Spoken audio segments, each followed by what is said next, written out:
Go Ezra, thanks to Sabine's unique, his own unique, builds up a ton of damage.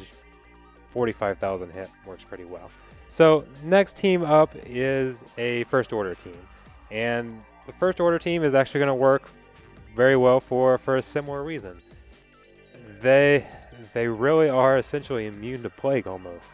And that's because, well, Crew especially gets health anytime that he's hit, but then anytime these first order gain a buff, which they're going to do quite a bit, they're going to recover both health and protection. So plague does not stick on them very long at all.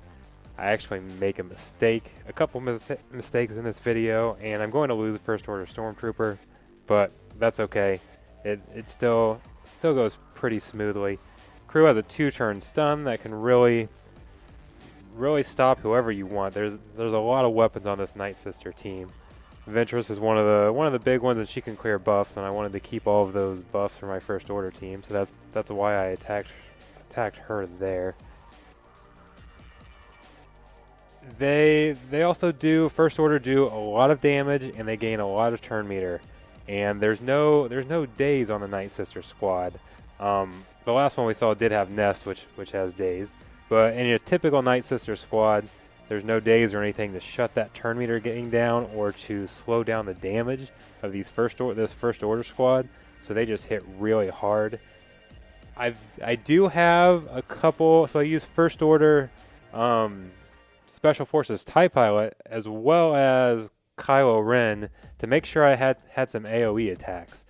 If Acolyte is in there, you've got to make sure you have AoE attacks no matter what team you are running.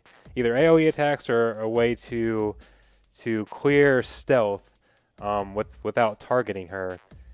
Because if you go in with single attacks, you're no matter how much you dominate the match, you just won't get to her. And then I didn't finish off the match because I wanted to fight this exact same team with bounty hunters. You can use either a Jango lead or a Bossk lead. Unfortunately, I don't have my Jango yet as much as I want him, so went with the Bossk lead here. Got a couple area of effect attacks, some nice damage attacks to make sure I can get to Acolyte. I mentioned I don't have Jango. Jango is actually awesome as well as Boba because they can both prevent revives and ignore taunt, so that works extremely well.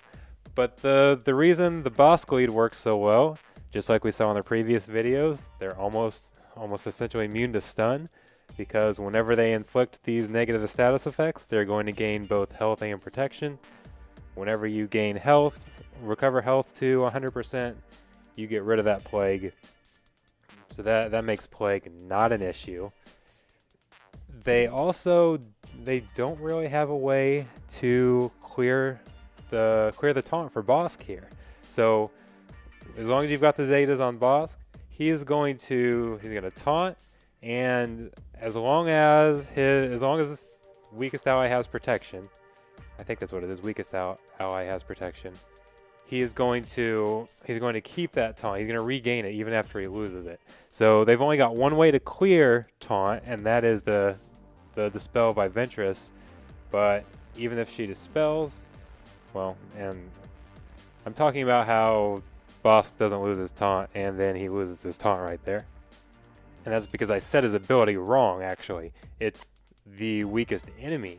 So the Night Sister are going to lose their protection eventually, so Bossk will lose that taunt, but he's going to keep that taunt long enough that you're going to get deep in the match and be able to clear a lot of these Night Sisters. Boba can execute and prevent revives. That is huge. If you can take out any of the Night Sisters, except Zombie, do not use execute on Zombie. She will continue to revive, but whether it's Daka to prevent her from reviving people and gaining all that turn meter, Ventress is the one who's going to stack a ton of damage. So there we go. Execute right there. Ventress is done. That makes me feel very safe, because the only way this Night Sister team is going to win is if Ventress is able to stack up a ton of damage through all these revives.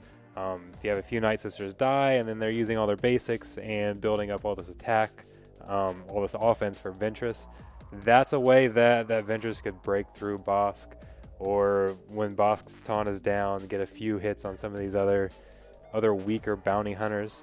This is not a strong bounty hunter team that I have. I've got a few gear 11 in here. So using Boba's execute is perfect. So Boss does all the work early, absorbing all this damage because he's just a huge tank. And then you get deep enough into the match that Boba can execute and essentially cripple the team.